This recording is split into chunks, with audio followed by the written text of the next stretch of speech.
ನಮಸ್ಕಾರ.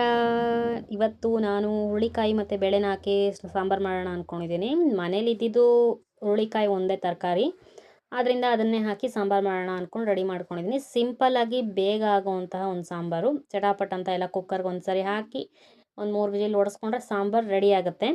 ಬನ್ನಿ ಈಗ ಹೇಗೆ ಮಾಡೋದು ಅಂತ ನೋಡೋಣ. ಮೊದಲಿಗೆ ಬಂದು ನಾನು ಹುರುಳಿಕಾಯಿನೆಲ್ಲ ಹೆಚ್ಚಿಟ್ಕೊಂಡಿದ್ದೀನಿ, ಟೊಮೆಟೊ ಈರುಳ್ಳಿ ಎಲ್ಲ ಹೆಚ್ಚಿಟ್ಕೊಂಡಿದ್ದೀನಿ, ನೀವು ನೋಡಿರ್ಬೋದು. ಈಗ ಬಂದು ಕುಕ್ಕರ್ನಲ್ಲಿ ಸ್ವಲ್ಪ ಎಣ್ಣೆ, ಸ್ವಲ್ಪ ಸಾಸಿವೆ ಮತ್ತು ಜೀರಿಗೆ ಎರಡೂ ಹಾಕ್ಕೊಂಡು ಸ್ವಲ್ಪ ಚಟಪಟ ಅನ್ನೋವರೆಗೂ ಅದನ್ನು ಸಿಡಿಸಿ, ಅದಾದ ನಂತರ ಈರುಳ್ಳಿ ಮತ್ತು ಟೊಮೆಟೊ ಎಲ್ಲನೂ ಹಾಕ್ಕೊಂಡು ಸ್ವಲ್ಪ ಚೆನ್ನಾಗಿ ಫ್ರೈ ಮಾಡ್ಕೊಬೇಕು. ಎಲ್ಲಿವರೆಗೂ ಅಂದರೆ ಟೊಮೆಟೊ ಮೆತ್ತಗಾಗಬೇಕು. ನೋಡಿ ಯಾವ ರೀತಿ ಅಂದರೆ ಈ ರೀತಿ ಟೊಮೆಟೊ ಮೆತ್ತಗಾಗಬೇಕು.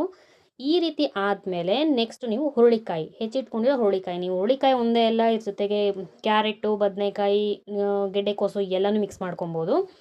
ನಾನು ಇದ್ದಿದ್ದು ಹುರುಳಿಕಾಯಿ ಒಂದೇ, ಅದಕ್ಕೆ ಹುರುಳಿಕಾಯಿ ಹಾಕ್ಕೊಂಡಿದ್ದೀನಿ. ಅದಾದ ನಂತರ ಸ್ವಲ್ಪ ತೊಗರಿಬೇಳೆ, ಸಾಂಬಾರನ್ನ ಹದ ನೋಡಿಕೊಂಡು ನೀವು ತೊಗರಿಬೇಳೆನ ಹಾಕ್ಕೊಳ್ಳಿ. ನಿಮಗೆ ಗಟ್ಟಿ ಬೇಕು ಅಂದರೆ ಸ್ವಲ್ಪ ಜಾಸ್ತಿ ಹಾಕ್ಕೊಳ್ಳಿ, ತೆಳ್ಳಗೆ ಬೇಕು ಅಂದರೆ ನೋಡ್ಕೊಂಡು ಹಾಕ್ಕೊಳ್ಳಿ. ಅದಾದ ನಂತರ ಮನೇಲೇ ಮಾಡಿರೋ ಸಾಂಬಾರು ಪುಡಿ, ನಮ್ಮ ಖಾರಕ್ಕೆ ನೋಡೋವಾಗಿ ನಾನು ಸಾಂಬಾರು ಪುಡಿ ಹಾಕ್ಕೊಂಡಿದ್ದೀನಿ. ನೀವು ನಿಮ್ಮ ಖಾರಕ್ಕೆ ನೋಡಿಕೊಂಡು ಸಾಂಬಾರು ಪುಡಿನ ಹಾಕ್ಕೊಳ್ಳಿ. ಅದಾದ ನಂತರ ಸಾಂಬಾರು ಹದ ನೋಡಿಕೊಂಡು ನೀರು ಮಿಕ್ಸ್ ಮಾಡಿಕೊಂಡು, ನಂತರ ಸ್ವಲ್ಪ ರುಚಿಗೆ ತಕ್ಕಷ್ಟು ಉಪ್ಪು, ಸ್ವಲ್ಪ ಕಾಯಿ ತುರಿ ಎಲ್ಲನೂ ಹಾಕ್ಕೊಂಡು ಲಿಡ್ನ ಕ್ಲೋಸ್ ಮಾಡಿ ಒಂದು 3 ವಿಜಿಲ್ ತಗೊಳ್ಳಿ. ಅದಾದ ನಂತರ ನಮ್ಮ ಸಾಂಬಾರು ಈಗ ರೆಡಿಯಾಗಿದೆ ನೋಡಿ. ತುಂಬ ಚೆನ್ನಾಗಿರುತ್ತೆ, ಸಿಂಪಲ್ಲಾಗಾದ್ರೂ ತುಂಬ ರುಚಿಯಾಗಿರುತ್ತೆ ಸಾಂಬಾರು. ಅನ್ನಕ್ಕೆ, ಮುದ್ದೆ ಎಲ್ಲದ್ರ ಜೊತೆ ನೀವು ಇದನ್ನು ಟ್ರೈ ಮಾಡ್ಬೋದು. ನನಗೆ ಸ್ವಲ್ಪ ಸಾಂಬಾರು ತೆಳ್ಳಗೆ ಬೇಕಾಗಿರೋದ್ರಿಂದ ಸಾಂಬಾರನ್ನ ತೆಳ್ಳಗೆ ಮಾಡ್ಕೊಂಡಿದ್ದೀನಿ. ನೀವು ಸ್ವಲ್ಪ ಬೇಳೆ ಜಾಸ್ತಿ ಹಾಕ್ಕೊಂಡ್ರೆ ಸಾಂಬಾರು ಗಟ್ಟಿ ಆಗುತ್ತೆ.